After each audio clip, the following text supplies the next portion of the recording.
मेरी तरफ से जानी टीवी देखने वाले सभी दोस्तों को अस्सलाम वालेकुम। दोस्तों, आज की इस वीडियो में मैं आप लोगों को यूरोप के एक छोटे से मुल्क एंडोरा की सैर करवाने वाला हूं। यह मुल्क दुनिया के नक्शे पर फ्रांस और स्पेन के दरमियान एक डॉट की हैसियत रखता है। बरआज़म यूरोप के जनूब मगरबी हिस्से में वाक़ ये मुल्क हर तरफ से खुश्की से घिरा हुआ है। यानी एंडोरा दुनिया के उन 45 ममालिक में से एक है जिन्हें किसी भी अतराफ से समुंदर नहीं लगता। इसीलिए इसे एक लैंडलॉक कंट्री यानी एक जमींबंद मुल्क कहा जाता है। Vatican city, Monaco, San Marino, लिechtenstein और माल्टा के बाद एंडोरा को यूरोप का छठा सबसे छोटा मुल्क होने का एजाज हासिल है। आज की इस वीडियो को एंड तक लाजमी देखना, क्योंकि आज की इस वीडियो में हम एंडोरा के बारे में बहुत सी ऐसी बातों का तज़किरा करने वाले हैं जिनसे शायद आप लोग आज से पहले नावाकिफ होंगे। लेकिन वीडियो का बाकायदा आगाज करने से पहले मेरी आप सभी नए आने वाले दोस्तों से मौदबाना गुजारिश है कि अगर आपने अभी तक YouTube पर मौजूद हमारे चैनल जानी टीवी को सब्सक्राइब नहीं किया तो जल्दी से इस चैनल को सब्सक्राइब कर लें और साथ मौजूद घंटी के बटन को लाजमी दबा दें ताकि तमाम मालूमाती वीडियोस आप लोगों के पास बर वक्त पहुंचती रहें। दोस्तों, एंडोरा के बारे में कहा जाता है कि एंडोरा पर सबसे पहले कतलानी लोगों ने हुकूमत कायम की, फिर यूनानियों ने यहाँ कब्जा कर लिया और अपनी छोटी छोटी बस्तियां यहाँ बसा ली। ये इलाका उस जमाने में बफर जोन था, यानी ऐसा इलाका था जहाँ दो सल्तनतों का इख्तिताम होता था और इस इलाके को मार्का हिस्पैनिका कहा जाता था।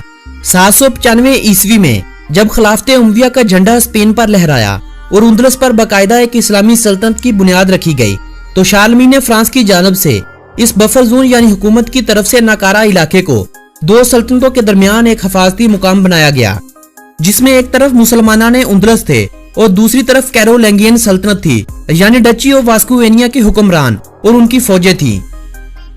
शारलमीन की मौत के बाद शारलमीन के पोते चार्ल्स बर्ड ने इस इलाके को ओरजेल की कम्युनिटी बना दिया और एरमंगोल को यहाँ का हुक्मरान बना दिया।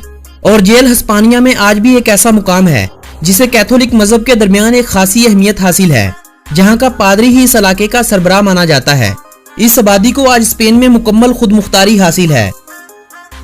1035 ईस्वी में पहली बार जब इस कम्युनिटी की एक मुमलकत वजूद में आई तो एंडोरा का ये इलाका इस मुमलकत का हिस्सा था। तब इस मुमलकत को ताजे अरागून कहा जाता था। 1278 ईस्वी में काउंट ऑफ फोक्स और ओरजेल के पादरियों के दरमियान एक तहरीरी मुआहदा हुआ। अब इस मुआहदे में एक तरफ फ्रांसीसी काउंटी के हुक्मरान और दूसरी तरफ स्पेन में मौजूद ओरजेल के पादरी थे। अब दोनों सरबराहों के इस मुआहदे से एक नई रियासत वजूद में आई। इस नई रियासत में हुकूमती निजाम मुहैया करने के बदले में एंडोरा को हर साल गोश्त की 4 रानें, 40 ब्रेड रोटियां और कुछ शराब देना पड़ती थी। यानी साफ लफ्जों में अगर हम इस मुआहदे को एंडोरा की आजादी कहें तो ये कहना गलत ना होगा। मगर इस आजादी के बावजूद एंडोरा ने ताजे अरागून के साथ 1396 और 1512 में एक इल्हाक कायम किया। 1505 ईस्वी में ताजे अरागून की शहजादी जर्मेन की फ्रांस के शहजादे फर्डिनेंड से शादी हुई। शादी के बाद उन्होंने एंडोरा को अपनी मलकियत का दावा कर दिया। यही वजह एंडोरा को ताजे अरागून के साथ 1512 में इत्तेहाद करने की बनी। 1519 में यह इलाका फ्रांसीसी हुक्मरानों के पास चला गया। फिर एक लंबा अरसा यह इलाका फ्रांसीसियों के कब्जे में रहा। फ्रांस का बादशाह इस मुल्क का शहजादा कहलाया जाने लगा। इनकलाबे फ्रांस के बाद 1814 ईस्वी में एक बार फिर से फ्रांस की जानब से इस इलाके को आजादी दे दी गई। पहली जंग अजीम में एंडोरा ने जर्मनी के खिलाफ ऐलान जंग कर दिया, मगर ये असल लड़ाई में शामिल ना हुआ। 1933 में एंडोरा में होने वाले आम इंतखाबात में बेचैनी के पेश नजर फ्रांस ने दोबारा एंडोरा पर कब्जा कर लिया। 1940 तक फ्रांस ने अपना कब्जा खत्म कर दिया। दूसरी जंग अजीम में यह मुल्क गैर जानिबदार रहा। 1958 में एंडोरा ने जर्मनी के साथ अपने खराब ताल्लुकात को एक मेज पर बैठकर हल कर लिया। 1993 में एक मुआहदा हुआ जिसमें दोबारा ओरजेल के पादरी और फ्रांस के सदर एंडोरा के शरीक शहजादे करार पाए। 28 जुलाई 1993 को होने वाले इस रेफरेंडम के बाद अक़वाम मुत्तहिदा ने एंडोरा को एक मुल्क की हैसियत से कबूल कर लिया। हालांकि इससे पहले 1991 में एंडोरा को यूरोपीय काउंसिल में शामिल कर लिया गया था। अपनी अलग थलग हैसियत की वजह से एंडोरा यूरोपीय तारीख के आम धारे से दूर रहा। फ्रांस, जर्मनी और स्पेन के अलावा कम ही किसी मुल्क से ताल्लुक रखा। ताहम हालिया सालों में बढ़ती हुई सियाहत से अब एंडोरा अलग थलग नहीं रहा। एंडोरा के अगर हम रकबे की बात करें तो इस मुल्क का कुल रकबा 468 मरबा किलोमीटर है और अपने रकबे के हवाले से इसे दुनिया का 180वां बड़ा मुल्क माना जाता है। 2016 में लगाए गए एक अंदाजे के मुताबिक इस मुल्क की कुल आबादी 78,264 अफराद थी और आबादी के हवाले से इसे दुनिया का 186वां बड़ा मुल्क माना गया था। +376 इस मुल्क का कंट्री कोड और ID इस मुल्क का कंट्री डोमेन नेम है। ये बात अपने जहन में अच्छी तरह से बिठा लें कि अंडोरा का अपना कोई सरकारी बैंक नहीं और ना ही अंडोरा की आज तक अपनी कोई करेंसी रही है। ये अरसा दराज से हिस्पानिया की करेंसी पेसिटा और फ्रांसीसी फ्रांक का इस्तेमाल करता रहा। 31 दिसंबर 1999 तक यही दो करेंसियां इस मुल्क में इस्तेमाल होती रहीं। तहम जब फ्रांस और स्पेन ने अपनी करेंसी की जगह यूरो का इस्तेमाल करना शुरू कर दिया तो अंडोरा में भी यूरो का इस्तेमाल होने लगा। 31 दिसंबर 2002 तक फ्रांक और पेसिटा का इस्तेमाल भी जारी रहा। अंडोरा खुद यूरो छापने के लिए यूरोपीय यूनियन के साथ बातचीत कर रहा है।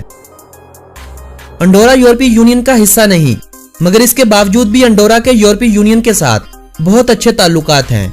यानी मैन्युफैक्चर शुदा अशिया के हवाले से इसे यूरोपीय यूनियन का रुकन, जबकि ज़राअत के हवाले से इसे यूरोपीय यूनियन से बाहर माना जाता है। टैक्स की शरह इंतहाई कम होने की वजह से यहाँ के प्राइवेट बैंक मुल्की माईशत में अहम किरदार अदा करते हैं।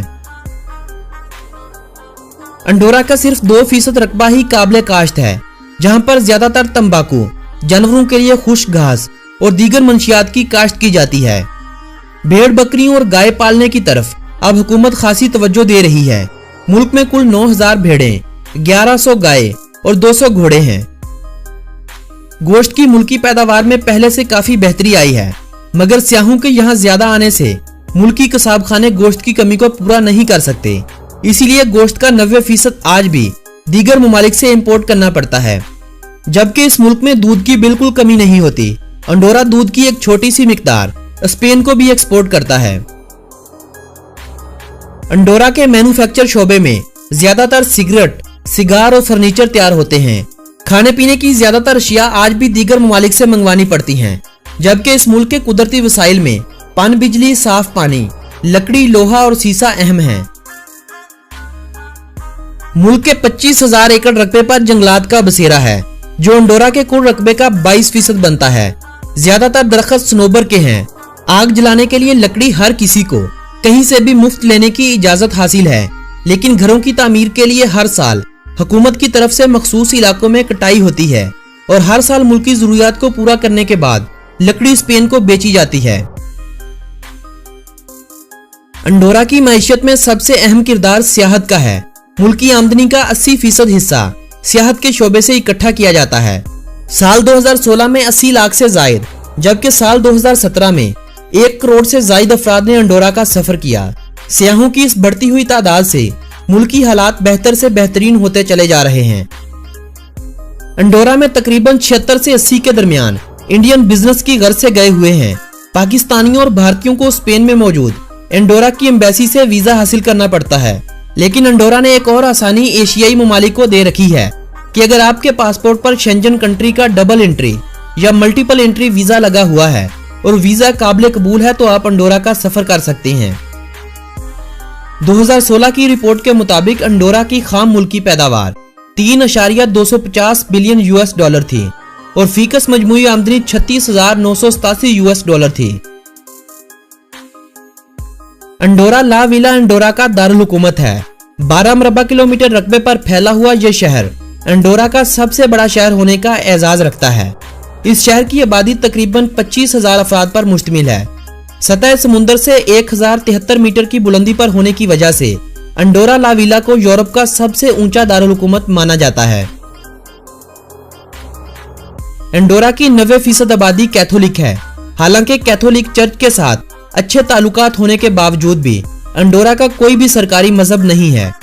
3% आबादी दीगर मसीही लोगों की है। बाकी बचे हिंदू, यहूदी, बुद्धमत और मुसलमान हैं। मुसलमानों की आबादी ज्यादातर शुमाली अफ्रीका के तारकीने वतन लोगों की है। 100 के करीब यहूदी भी इस मुल्क में आबाद हैं। मुसलमानों की इस मुल्क में आबादी तकरीबन 2500 अफराद के करीब है, जिनमें 89 अफराद पाकिस्तान से, 112 तुर्की से और बाकी ज्यादातर मराकश से जाकर बसने वाले हैं। यूनिवर्सिटी ऑफ अंडोरा अंडोरा की सरकारी और वाहिद यूनिवर्सिटी है। जिसका क्याम 1997 में आया था। अंडोरा में कायम स्पेनिश और फ्रांसीसी स्कूलों से बच्चे अपनी इब्तदाई तालीम हासिल करते हैं। किसी पर किसी किस्म की रोक टोक नहीं, क्योंकि अंडोरा में अंडोरा, हस्पानवी और फ्रांसीसी 3 अलग अलग निसाब हैं। तालीम का एक बेहतर निजाम आवाम के लिए बनाया गया है। शायद यही वजह है कि इस मुल्क में तालीम की शरह 100% है और बेरोजगारी की शरह 0%। पढ़ लिख जाने के बाद मुल्क में अच्छी जॉब्स न होने के बावजूद अपने कारोबार या स्पेन और फ्रांस में नौकरी करने को तरजीह दी जाती है। अंडोरा में इंसान की औसतन उम्र 82 साल है और ज्यादा उम्र के हवाले से अंडोरा का दुनिया में 8वां नंबर है। अंडोरा में अगर कोई बीमार हो जाता है तो इसकी बीमारी और इस पर आने वाले अखराजात का 90% हुकूमत की तरफ से कायम किया गया एक अदारा उठाता है, जबकि हादसाती तौर पर जख्मी हो जाने वालों का 100% मुफ्त इलाज होता है। अंडोरा में कुल 13 बुनियादी हॉस्पिटल हैं। अंडोरा में 279 किलोमीटर लंबा सड़कों का जाल बिछाया जा चुका है। मुल्क भर से 2 बड़ी सड़कें जाती हैं, एक स्पेन को और दूसरी फ्रांस की जानब। मुल्क में कोई भी एयरपोर्ट नहीं है। करीब तरीन फ्रांस का एयरपोर्ट जो मुल्क की हदूद से 190 किलोमीटर के फासले पर मौजूद है, जबकि स्पेन का करीबी एयरपोर्ट 202 किलोमीटर की दूरी पर वाक़या है। अलबत्ता 3 हेलीपोर्ट्स बनाए गए हैं। मुल्क में रेल का कोई निजाम नहीं। करीब तरीन रेलवे स्टेशन फ्रांस का है, जो बॉर्डर से 10 किलोमीटर की दूरी पर वाक़या है। एयरपोर्ट्स और रेलवे निजाम की सहूलत न होने की बड़ी वजह इस इलाके का पहाड़ों में घिरा होना है। इंटरनेट के जदीद दौर में इस मुल्क को इंटरनेट की जबरदस्त सर्विस फराहम की गई है। 2010 में एक मंसूबा शुरू हुआ था जिसमें अंडोरा के हर घर को फाइबर ऑप्टिक के जरिए जोड़ना था, जिसमें हर घर को कम से कम 100 MB पर सेकंड इंटरनेट स्पीड मुहैया करना था। इस मंसूबे को 2012 में मुकम्मल कर लिया गया था, जिसके बाद से अंडोरा के शहरी दुनिया में तेज रफ्तार इंटरनेट यूजर बन गए थे।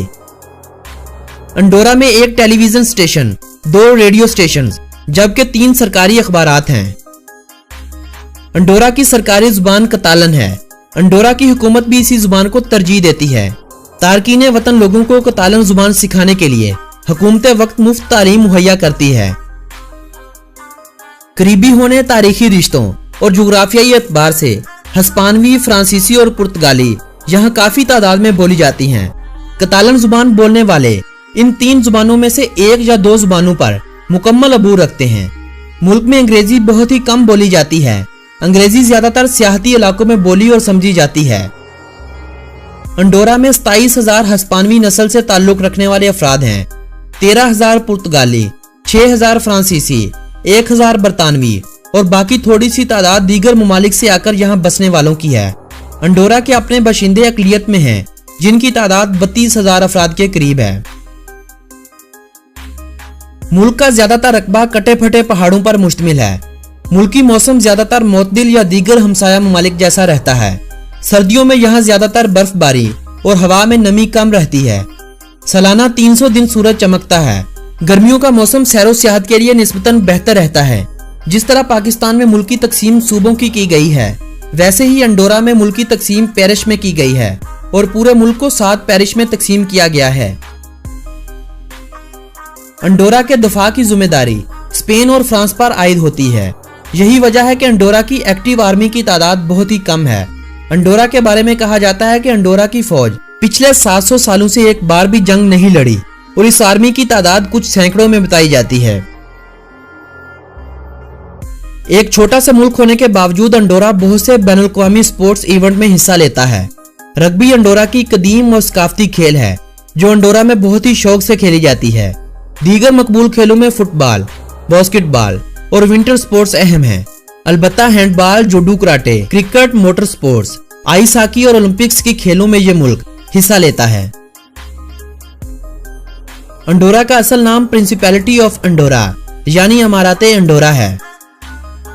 दुनिया में सबसे अलग और अजीब सियासी निजाम है इस मुल्क का, जिसे 2 ममालिक के हुक्मरान मिलकर चलाते हैं। शायद यही वजह है कि इसे 2 शहजादों का मुल्क भी कहा जाता है। कुछ मुहक्किकीन के नजदीक अंडोरा बासिक जुबान में पानी को कहते हैं, जबकि कुछ के नजदीक अंडोरा अरबी जुबान के लफ्ज अदरा से निकला है, जिसका मतलब जंगल होता है, क्योंकि इस मुल्क पर जंगलात का बसेरा है और मराकश वालों ने उंदलस के क्याम के वक्त इस खित्ते को यह नाम दिया था। अब इन बातों में कितनी सच्चाई है इस बारे में आपको तारीख के मजीद और आग टटोलने होंगे। दोस्तों, अंडोरा यूरोप के उन मुकामात में से एक है जहां सिगरेट नोशी पर किसी किस्म की कोई खास पाबंदी नहीं। शायद यही वजह है कि यूरोपीय ममालिक से आने वाले अफराद इस मुल्क में ज्यादातर सिगरेट नोशी करते नजर आते हैं। अंडोरा का अपना कोई डाक का निजाम नहीं, बल्कि 1928 में स्पेन और 1931 में फ्रांस ने अपना डाक का निजाम अंडोरा में मुतारिफ करवाया था। अंडोरा के बारे में अगर कुछ शर्मनाक हकाइक की बात करें तो अंडोरा दुनिया में सबसे ज्यादा पोर्न वेबकैम साइट्स का घर है। अंडोरा में जनाकारी अपने अरूज पर है। फिलिपाइन और दीगर कई ममालिक से कमसिन लड़कियों को अंडोरा में अच्छी नौकरी का बहाना बनाकर बुलाया जाता है और हर वो गलत काम होता है जिसका सोचते ही एक सच्चे मुसलमान की रूह कांप जाती है। यही वजह है कि एक रिपोर्ट में अंडोरा गैर मुल्की सियाहों के लिए यूरोप के दीगर ममालिक के मुकाबले में महंगा बताया गया था, क्योंकि इस रिपोर्ट के मुताबिक अंडोरा में औसतन एक दिन में इंसान $250 खर्च कर देता है, जबकि यूरोप के दूसरे ममालिक में औसतन $120 खर्च किए जाते हैं। दोस्तों, ये थी अंडोरा के बारे में दिलचस्प मालूमात पर मबनी एक खूबसूरत सी वीडियो। अगर ये वीडियो आप लोगों की मालूमात में इजाफे का सबब बनी हो तो इस वीडियो को अपने अजीजों अहबाब के साथ व्हाट्सएप और फेसबुक वॉल पर शेयर करना हरगिज न भूलें। मेरी हौसला अफजाई के लिए लाइक का बटन दबा दीजिए और अपनी राय के इजहार के लिए एक अदद कमेंट अरसाल कर दीजिएगा। मिलेंगे एक ऐसी ही नई और दिलचस्प वीडियो के साथ। तब तक के लिए अपने इस दोस्त मोहम्मद नबील को दें इजाजत। अल्लाह निगहबान।